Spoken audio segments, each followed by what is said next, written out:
Welcome. Fourth sem BA ഇംഗ്ലീഷിലെ literary criticism പഠിക്കാമോ എന്ന് നിങ്ങൾ തീരുമാനിച്ചു.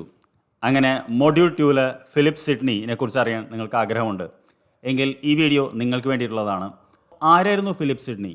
എന്താണ് അദ്ദേഹത്തിൻ്റെ contribution to English literary criticism?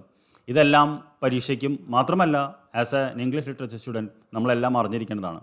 Video അവസാനം വരെ കണ്ടാൽ ഇതിലെ പ്രധാനപ്പെട്ട പോയിൻറ്റ്സ് ഞാൻ വളരെ ഷോർട്ട് മൈൻഡ് മാപ്പ് ഉപയോഗിച്ച് നിങ്ങൾക്ക് പറഞ്ഞു തരുന്നതായിരിക്കും.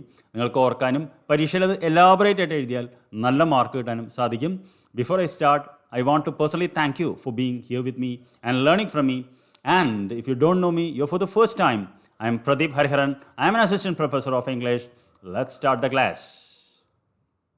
അപ്പോൾ ആദ്യത്തെ പോയിന്റ് നമുക്കറിയേണ്ട ഒരു 6 പോയിന്റ് ഉണ്ട്. അതിൽ 3 സിഡ്നിയെ കുറിച്ചും 3 ഇംഗ്ലീഷ് ലിറ്റററി ക്രിറ്റിസിസത്തെ കുറിച്ചുമാണ്. ആദ്യം നമ്മൾ മനസ്സിലാക്കേണ്ട പോയിന്റ് എന്ന് പറയുന്നത് ഇംഗ്ലീഷ് ലിറ്റററി ക്രിറ്റിസിസം ആരംഭിക്കുന്നത് 16-ാം നൂറ്റാണ്ടിൽ മാത്രമാണ്. നിങ്ങൾക്കറിയാലോ, മിഡിൽ ഇംഗ്ലീഷ് തുടങ്ങുന്നത് തന്നെ ചോസറിൻ്റെ കാലത്തോട് കൂടിയിട്ടാണ്. അതിനുമുമ്പ് ഓൾഡ് ഇംഗ്ലീഷാണ് ഉണ്ടായിരുന്നത്. അപ്പോൾ ഈ എലിസബത്തൻ ഈറയിലാണ് പ്രധാനമായിട്ടും ഇംഗ്ലീഷ് ലിറ്ററേച്ചറിൽ ഡ്രാമ, പോംസ് ഒക്കെ വരുന്നത്.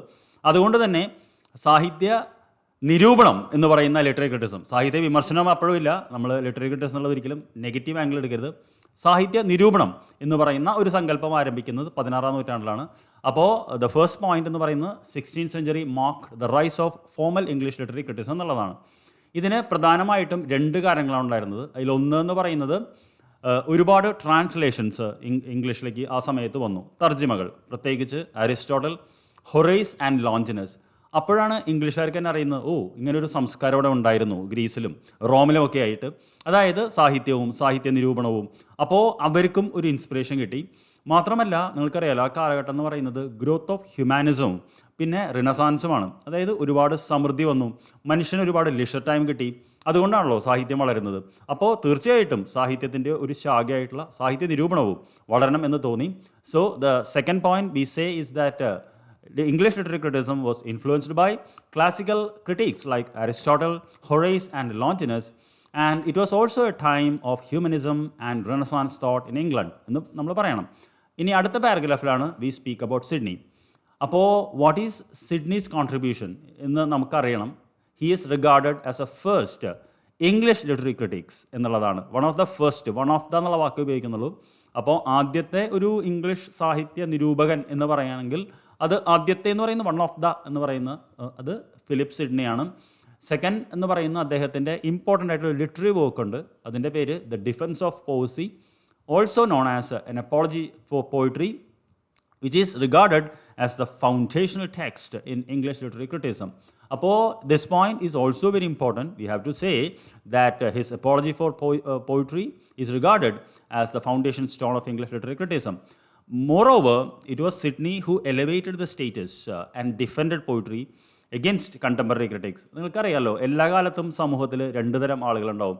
ഒന്ന് സാഹിത്യത്തെ വെറുത്ത്, അതായത് സാഹിത്യം ഒന്നും പഠിച്ചിട്ട് ഒരു കാര്യമില്ല, വെറും ഉഴപ്പന്മാരാണ്. ഞാനൊക്കെ BA പഠിക്കാൻ വന്നപ്പോൾ എന്നോട് പറഞ്ഞിട്ടുണ്ട്, അവൻ പ്രേമിക്കാനാണ് കോളേജിൽ പോകുന്നത്. എന്തായാലും ആ വാക്ക് ഞാൻ തെറ്റിച്ചില്ല. പക്ഷേ I also study literature. So what I am saying is that അങ്ങനത്തെ ഒരു നെഗറ്റീവ് മൈൻഡ് സെറ്റ് ഉണ്ട്. ദാറ്റ് ഈസ് സയൻസ് പഠിക്കുന്നവർക്ക് ഹൈ ഇൻ്റലിജൻസ് ഉണ്ടെന്നും ആർട്സ് പഠിക്കുന്നവർക്ക് വെറും സ്റ്റുപ്പിഡ്സ് ആണെന്ന്. അപ്പോൾ ഇത് പ്ലേറ്റോയുടെ കാലം തൊട്ട് തന്നെയുള്ളൊരു പ്രശ്നമാണ്. അത് 16-ാം നൂറ്റാണ്ടിൽ വീണ്ടും ആ ആർഗ്യുമെൻറ്റ് റിവൈവ് ചെയ്തു വന്നു. അതായത് literature is good for nothing, people must be focused on the other thing എന്ന് വന്നു. ഇനി ആരാണ് Philip Sidney as a critic എന്ന് നമുക്കറിയണം. 3 പോയിൻ്റാണ് പറയാനുള്ളത്. First thing, he was born in 1554 and died in 1586. ചരിത്രപ്രകാരം അദ്ദേഹം ഒരു യുദ്ധത്തിലാണ് മരിക്കുന്നത്. യുദ്ധം എന്ന് പറഞ്ഞാൽ നെഞ്ചിലൊന്നും കത്തി കയറിയിട്ടല്ല, കാലിൽ തൊടയിൽ പറ്റിയൊരു മുറിവ്, പിന്നീട് രക്തം, അത് പിന്നെ പോയിസണായിരുന്നു, രക്തം വാർന്നു പോയി അദ്ദേഹം മരിച്ചു എന്നാണ് പറയുന്നത്. അതൊന്നും പരീക്ഷയ്ക്ക് എഴുതണ്ട. ഞാൻ പറയുന്നത് ശരിക്കും അദ്ദേഹം ഒരു പോയറ്റോ ക്രിട്ടിക്കോ ആയിരുന്നില്ല, അദ്ദേഹം ഒരു വോറിയർ ആയിരുന്നു. അദ്ദേഹത്തിൻ്റെ ഫോട്ടോ ഒക്കെ നമ്മൾ കാണുമ്പോൾ ആ ഒരു പടച്ചട്ടയൊക്കെ അണിഞ്ഞ് കയ്യിൽ വാളൊക്കെ പിടിച്ച് നിൽക്കുന്ന ഒരു ബ്രിട്ടീഷ് രാജ്ഞിയുടെ ഒരു എന്താ പറയുക, ഒരു മേജർ ആയിട്ടുള്ളൊരു പടയാളിയായിരുന്നു ഫിലിപ്പ് സിഡ്നി എന്ന് പറയുന്നത് അദ്ദേഹം. അതുകൊണ്ടാണ് ഹി വാസ് എ സോൾജിയർ. അതിനിടയിൽ കുറച്ച് കവിത എഴുതാനും അദ്ദേഹം സമയം കണ്ടെത്തി എന്നുള്ളതാണ്. അതുകൊണ്ടാണ് 1819 തോമസ് ക്യാമ്പൽ പോയിട്രിയുടെ ജീവിതത്തെക്കുറിച്ച് പറയുന്നത്, his life is like poetry in action എന്നുള്ളത്. ഇത് ടെക്സ്റ്റിലൊരു പോയിൻ്റ് അല്ല, പക്ഷേ ഇത് നിങ്ങൾ എഴുതിയാൽ നിങ്ങൾക്ക് നന്നായിട്ട് എക്സാമിനർ ഇമ്പ്രസ് ചെയ്യാൻ പറ്റും. ഇനി എന്തുകൊണ്ടാണ് ഫിലിപ്പ് സിഡ്നി ഒരു ലിറ്റററി ക്രിട്ടിക്കായത് എന്ന് നമ്മളറിയണം. നോർമലി എന്താ പറയുക, അതിന് നമ്മൾ താങ്ക്സ് ടു സ്റ്റീവൻ ഗോസൺ എന്ന് പറയുന്ന ഒരു വ്യക്തി അതായത് 1579 അദ്ദേഹം സ്കൂൾ ഓഫ് അബ്യൂസ് എന്ന് പറഞ്ഞിട്ട് ഒരു എസ്സേ എഴുതി. അതിൻ്റെ it was dedicated to Philip Sidney. അപ്പോൾ നമ്മൾ വിചാരിക്കും നമ്മുടെ നാട്ടിലൊക്കെ ഒരു കാര്യം നമ്മളോട് ഇപ്പോൾ ഡെഡിക്കേറ്റ് ചെയ്യാണ് എന്ന് വെച്ചാൽ നമുക്ക് ഭയങ്കര സന്തോഷമാവും. പക്ഷേ ഇതൊരു മാതിരി കളിയാക്കണ പോലെയായിരുന്നു. അതായത് പോയട്രി വന്നിട്ടൊരു സ്കൂൾ ഓഫ് അബ്യൂസ് ആണെന്ന് പറഞ്ഞിട്ട് ഒരു പോയറ്റായിട്ടുള്ള ഫിലിപ്പ് സിഡ്നീനെ അത് ഡെഡിക്കേറ്റ് ചെയ്യായിരുന്നു. അപ്പോൾ ഉടനെ ഫിലിപ്പ് സിഡ്നി നമുക്കറിയാലോ, അദ്ദേഹത്തിൻ്റെ ചോര തിളച്ചു. 1580 ഇത് കമ്പോസ് ചെയ്തെന്ന് പറയുന്നു. പക്ഷേ മരണാനന്തരമാണ് ആ വർക്ക് വരുന്നത്. അപ്പോൾ അങ്ങനെയാണ് അപ്പോളജി ഫോർ പോയട്രി വരുന്നത്. അപ്പോൾ സ്റ്റീഫൻ ഗോസൺ 4 കാര്യങ്ങളാണ് പറഞ്ഞത്. അതിലൊന്ന് അദ്ദേഹം പറഞ്ഞത് poetry is a waste of time. ഇപ്പോൾ നമ്മളോടൊക്കെ പറയാവുന്ന അതേ ഡയലോഗാണ്, literature is a waste of time എന്ന് പറയുന്ന മാതിരി. 2 അദ്ദേഹം പറഞ്ഞത് poets as father of lies, പിന്നെ poetry as mother of lies എന്നും പറയുന്നുണ്ട്. പിന്നെ it is a nurse of abuse. അതായത് അന്നത്തെ കാലത്തുണ്ടായിരുന്ന ചില പോയറ്റ്സിനെ എടുത്തുകൊണ്ട് പോയട്രീനെ കരിവാരി തേക്കാനാണ് അദ്ദേഹം ശ്രമിച്ചത്. മാത്രമല്ല ഇതിനെല്ലാമായിട്ട് പ്ലേറ്റോ ആദ്യത്തെ ഒരു ക്രിട്ടീക്കിനെ എടുത്തിട്ട് അദ്ദേഹം പറഞ്ഞു, പ്ലേറ്റോ വെറുതെ അല്ല പോയറ്റ്സിനെയൊക്കെ ഇവിടെ നിന്ന് ബാനിഷ് ചെയ്തിട്ടുള്ളത് എന്ന് പറഞ്ഞിട്ട് ഇന്നാ പിടിച്ചോ എന്ന് പറഞ്ഞിട്ട് ഫിലിപ്പ് സിഡ്നിക്ക് ഒരു ഡെഡിക്കേഷനും കൊടുത്തു.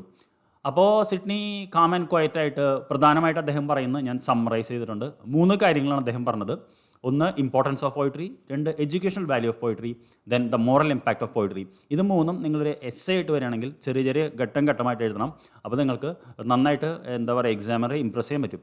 അതിൽ ആദ്യം അദ്ദേഹം പറയുന്ന 3 പോയിൻറ്റ്സ് എന്തുകൊണ്ടാണ് പോയിട്രി ഇമ്പോർട്ടൻ്റ് എന്ന് പറയുന്നു. അപ്പോൾ ഫിലിപ്പ് സിഡ്നി പറയുന്നു the value of poetry cannot be measured. നമുക്ക് അച്ഛൻ്റെ സ്നേഹം അല്ലെങ്കിൽ അമ്മയുടെ സ്നേഹം ഒക്കെ നമുക്ക് അളക്കാൻ പറ്റുമോ? അങ്ങനെ അളക്കാൻ പറ്റാത്ത ചില വാല്യൂബിൾ ആയിട്ടുള്ള കാര്യങ്ങളുണ്ട്. ഫോർ എക്സാമ്പിൾ നമുക്കിപ്പോൾ എൻ്റെ ഗ്രാൻഡ് ഫാദർ പണ്ട് എനിക്കൊരു വാച്ച് തന്നിട്ടുണ്ടായിരുന്നു. Is no more than 30 years ആയി. It's very precious to me. പക്ഷേ ഇത് ലോസ്റ്റ് ആയി പോയി ഒരിക്കൽ വീട് ട്രാൻസ്ഫറിൽ. അപ്പോൾ what I am saying is that there are certain things which are very value cannot be measured. അതേപോലെ പോയിട്രിയുടെ വാല്യൂ മെഷർ ചെയ്യാൻ പറ്റില്ല എന്നുള്ളതാണ് അദ്ദേഹത്തിൻ്റെ ഫസ്റ്റ് പോയിന്റ്. സെക്കൻഡ്, അദ്ദേഹം he also answered the criticism of Plato. അത് ഞാൻ പറയുകയാണെങ്കിൽ ഭയങ്കര എലാബറേറ്റ് ആയി പോകും. നമ്മുടെ കോൺടെക്സ്റ്റിൽ നിങ്ങൾ അത്രയും അറിഞ്ഞാൽ മതി.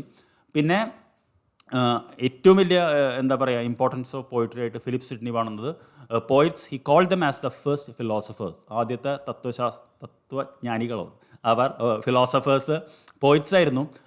അവരാണ് they brought learning to humanity. ശരിക്കും നമുക്ക് പഠിക്കാൻ ഒരു തോന്നൽ, ഇപ്പോൾ ഞാൻ തന്നെ പാട്ട് പോലെ പഠിപ്പിക്കുകയാണെങ്കിൽ നിങ്ങൾക്ക് കുറച്ചുകൂടി സന്തോഷം തോന്നിയേനെ. അപ്പോൾ they brought learning to humanity എന്നാണ് പറയുന്നത്. They have the power to conceive new words. നിങ്ങൾക്ക് എപ്പോഴും അറിയാമല്ലോ, ഒരു പോയറ്റിൻ്റെ കഴിവ് എന്ന് പറയുന്നത് മനുഷ്യവികാരങ്ങളെ പുതിയ വാക്കുകളിൽ ഉൾക്കൊള്ളാൻ കഴിയുക എന്നുള്ളതാണ്. മാത്രമല്ല അത് പ്രചരിപ്പിക്കാനും ഉള്ള കഴിവ് അവർക്കുണ്ട്. അപ്പോൾ ശരിക്കും പറഞ്ഞാൽ ഒരു ഡ്രൈ ഫിലോസഫേഴ്സിനെക്കാട്ടിലും കൂടുതൽ ഒരു എൻ്റർടൈനിങ് ഫിലോസഫേഴ്സ് ആയിരുന്നു പോയറ്റ്സ്. അതുകൊണ്ട് പോയിട്രി ഈസ് വെരി ഇമ്പോർട്ടൻറ്റ് എന്നാണ് പറയുന്നത്. ഇനി സെക്കൻഡ് പോയിന്റ് ഫിലിപ്പ് സിഡ്നി പറയുന്നത് the educational value of poetry. അദ്ദേഹം പറയുന്നത് poetry as a superior form, poetry is a superior form എന്നാണ് ഞാൻ ടൈപ്പ് ചെയ്ത് പോകുന്ന എററാണ്, of learning that combines philosophy and history എന്ന് അദ്ദേഹം പറഞ്ഞു. അതായത് പോയിട്രി എന്ന് പറയുന്നത് അന്ന് നിങ്ങൾക്കറിയാലോ പ്രധാനമായിട്ടും ഫിലോസഫി ആൻഡ് ഹിസ്റ്ററീനെ വെച്ചിട്ടാണ് പറയുന്നത്. അതിനെ രണ്ടും കമ്പൈൻ ചെയ്യാൻ കഴിവുള്ള ഒന്നാണ് പോയിട്രി എന്ന് പറയുന്നു. മാത്രമല്ല പോയിട്രിക്ക് ഒരു വെർച്യൂ ഹിസ്റ്ററിനെക്കാളും അതേപോലെ ഫിലോസഫീനേക്കാളും കൂടുതൽ നമ്മളെ പഠിപ്പിക്കാനും പറ്റും എന്ന് സിഡ്നി പറഞ്ഞു. അതിനൊക്കെ അദ്ദേഹം ഒരുപാട് എക്സാമ്പിളൊക്കെ പറയുന്നുണ്ട്. ഒരു എലാബറേറ്റ് ആയിട്ടുള്ള വർക്കാണ്.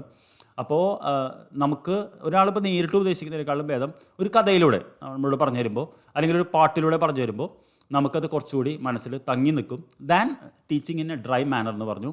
പിന്നെ മാത്രമല്ല അദ്ദേഹം പറഞ്ഞത് poetry is the best medium for teaching and transmitting knowledge എന്നുള്ളതാണ്.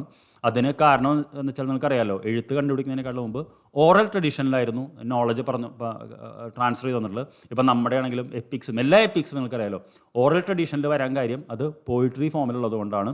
അപ്പോൾ ഇത് തന്നെയാണ് അദ്ദേഹം പറഞ്ഞത്. പിന്നെ അദ്ദേഹം പറഞ്ഞത് ഹിസ്റ്ററി ആണെങ്കിലും ഫിലോസഫി ആണെങ്കിലും വൺ സൈഡഡ് ആണ്. കാരണം history can only teach about the past and philosophy can only teach about what you have to do, whereas poetry can combine both these എന്നാണ് അദ്ദേഹം പറയുന്നത്.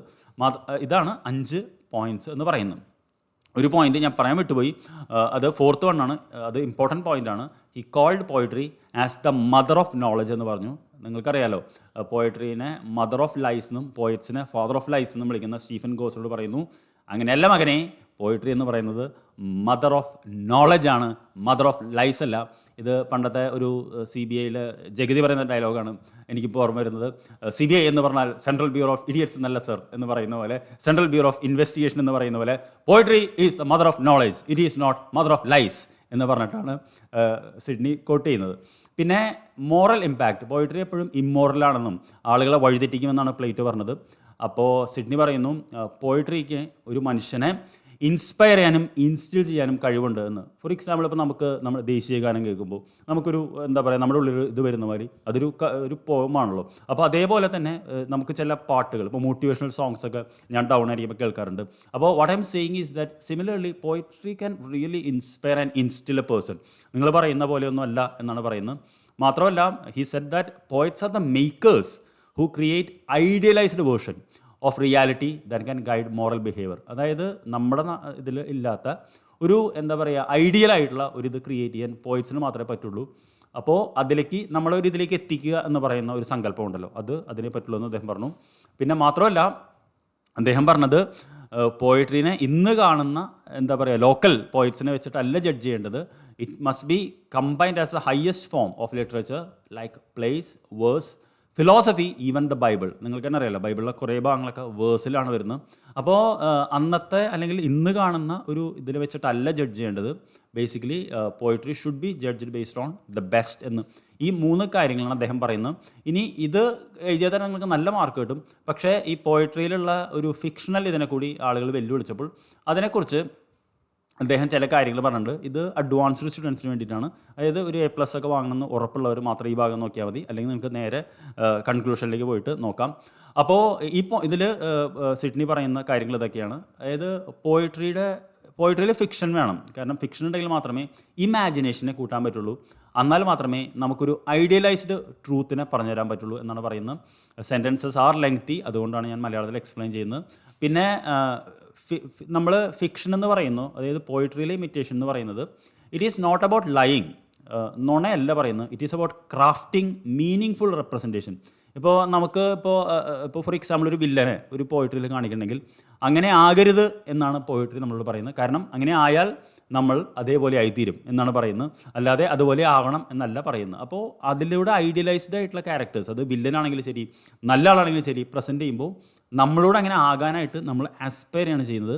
ഇനി അദ്ദേഹം പിന്നെ പറഞ്ഞത് പോയിട്രിക്ക് ഒരു ലോങ് ലെഗസി ഉണ്ട്, starting from മൗസേഴ്സ്, Homer and ഹിസോയിഡ്.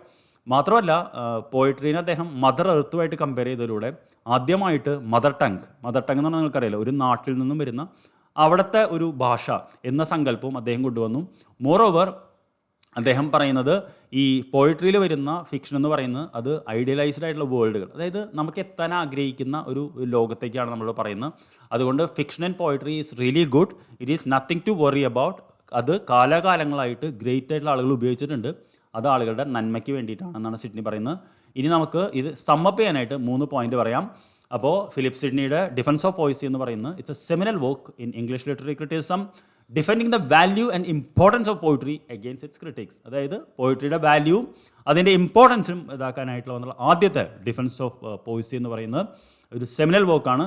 2, he combined classical influences with renaissance humanism, emphasizing poetry's imaginative power and its ability to teach and inspire virtue.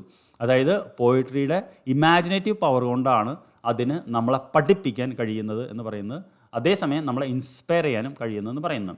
Moreover he said that poetry is a powerful educational tool that can teach virtue more effectively than history and or philosophy, using fiction to convey deeper truth.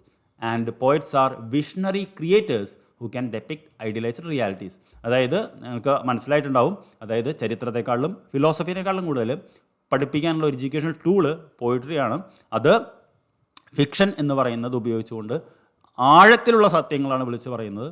Poets father of lies അല്ല പറയുന്നത്, അവർ visionary ക്രിയേറ്റേഴ്സാണ്. അവർക്ക് idealised realities represent ചെയ്യാൻ പറ്റും എന്ന് പറയുന്നിടത്താണ് സിഡ്നിയുടെ ഇത് വരുന്നത്. അപ്പോൾ നമുക്ക് ഇൻ ഷോർട്ട് മനസ്സിലായത്, സിഡ്നി എന്ന് പറയുന്നത് വ്യക്തി he was the first literary critic, English literary critic who really gave an impetus to poetry.